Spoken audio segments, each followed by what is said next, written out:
Hoje vamos falar sobre oração no livro de Atos dos Apóstolos. Não há nenhum outro livro no Novo Testamento onde a palavra oração e a palavra orar, o substantivo e o verbo, juntos, apareçam mais vezes do que no livro de Atos dos Apóstolos. Isto nos ensina que esse tema, oração, era um tema muito importante, muito precioso para o escritor do livro de Atos dos Apóstolos.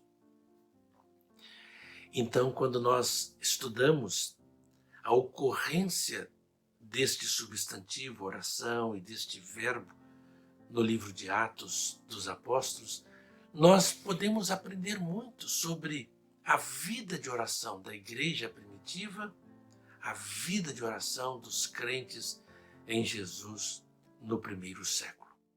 Logo no capítulo 1, no versículo 14, e no capítulo 2, versículo 42, aprendemos que a igreja orava com perseverança. A igreja estava sempre em oração. Precisamos orar sempre. Isso é muito importante. Este é um ensinamento notável.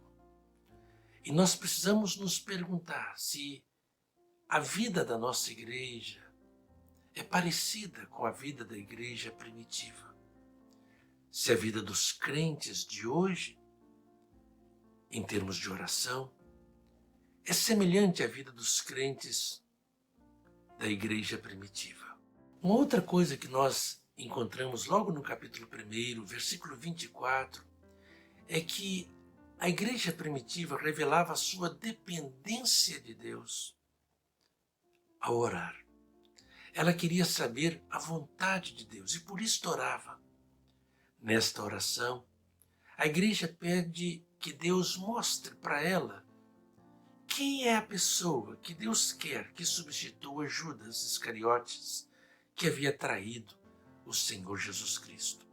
Então a igreja quer saber se deve escolher José ou se deve escolher Matias para substituir Judas Iscariotes. A igreja quer fazer a vontade de Deus e não a vontade do homem, a sua própria vontade.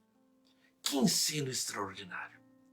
Nós precisamos aprender a levar a Deus em oração todos os nossos problemas, todas as nossas dúvidas, todas as nossas decisões, as pequenas e as grandes, sobre coisas pequenas, entre aspas, ou sobre coisas grandes.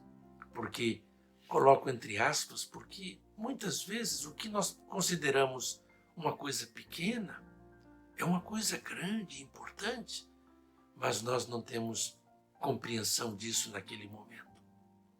Então, meu querido amigo, aqui nós encontramos no capítulo 1, versículo 24 de Atos, a igreja revelando a sua dependência de Deus e buscando a Deus em oração para que Deus mostre a sua vontade. E para que a igreja faça a vontade de Deus, decida de maneira correta, de maneira certa. E a maneira correta e a maneira certa é fazer as coisas de acordo com a vontade de Deus.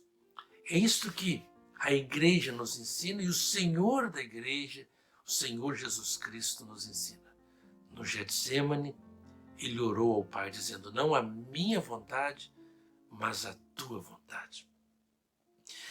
Nós aprendemos outras coisas no livro de Atos dos Apóstolos sobre oração, na vida da igreja de Jesus, na vida dos discípulos de Jesus.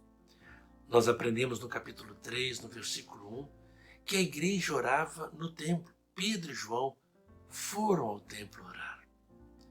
Aprendemos que a igreja orava também em casa, como no capítulo 12, a igreja estava reunida na casa de Maria, mãe de João Marcos, o escritor do segundo livro do Novo Testamento, o Evangelho de Marcos. Então a igreja estava reunida ali em oração. Reunia-se, ia para o templo orar, ia para as casas orar também. A igreja orava em prisões.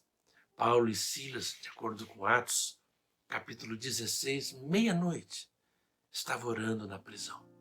Eles foram açoitados, foram presos injustamente, e meia-noite, no cárcere, eles estavam orando. A igreja então orava no templo, a igreja orava em casa, a igreja orava na prisão. Aprendemos também no livro de Atos dos Apóstolos, no capítulo 16 de Atos, que a igreja orava no ar livre, a igreja orava próximo a um rio, orava próximo a uma praia, de acordo com Atos capítulo 21, no ar livre. Então a igreja orava no templo, a igreja orava em casa, a igreja orava na prisão, a igreja orava no ar livre.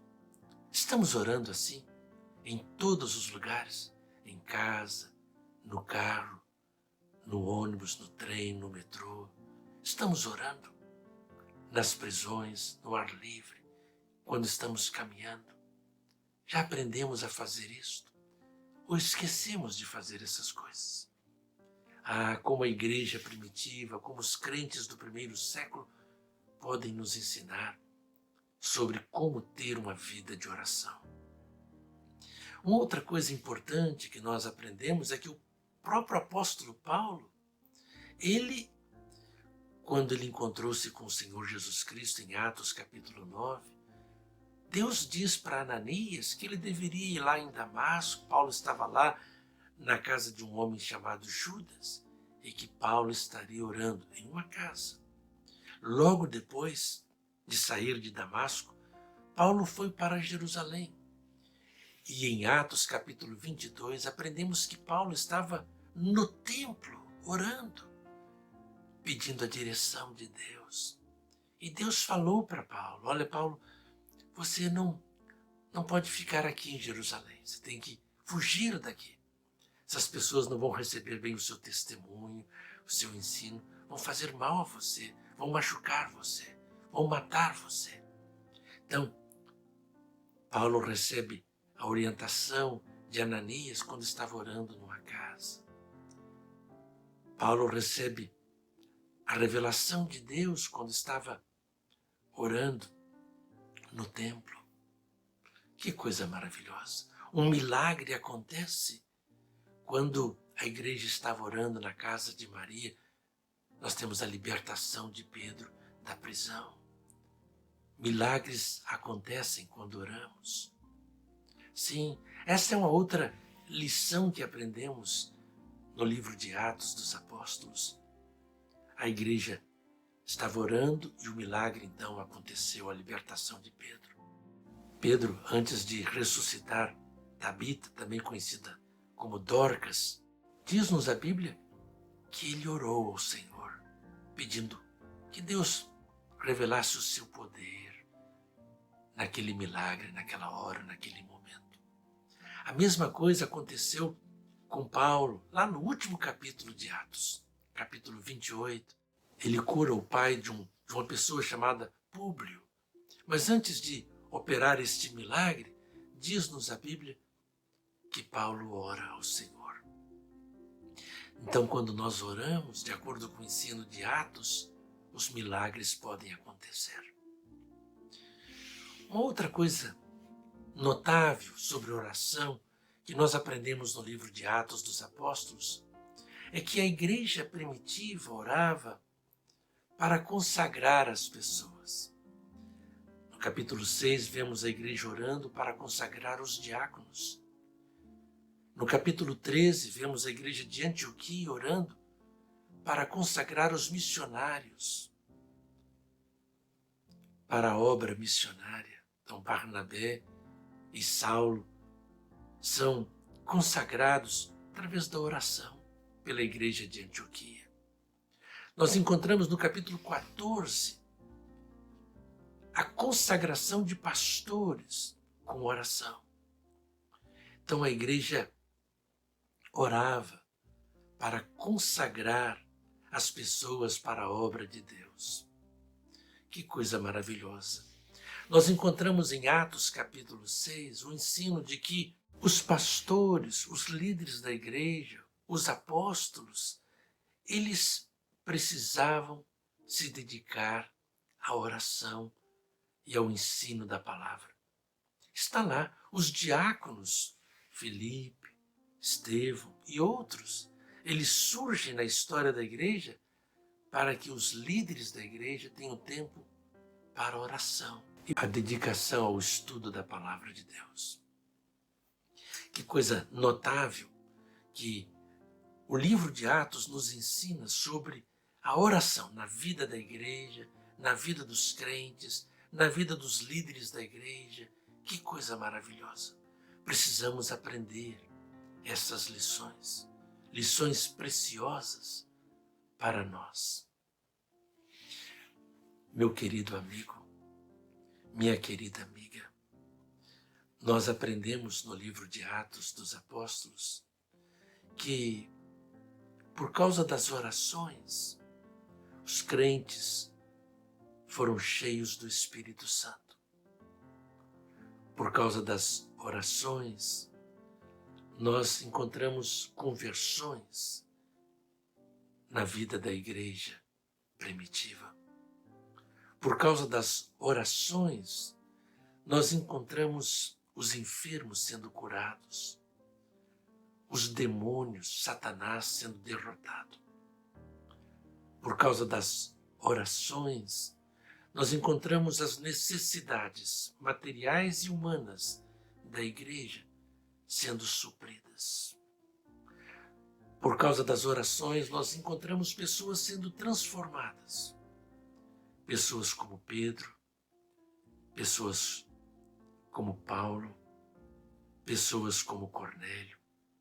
Na verdade, aprendemos no livro de Atos dos Apóstolos que Deus ouve a oração de toda e qualquer pessoa, porque Deus não faz acepção de pessoas. É isso que Pedro nos ensina no capítulo 10 de Atos dos Apóstolos.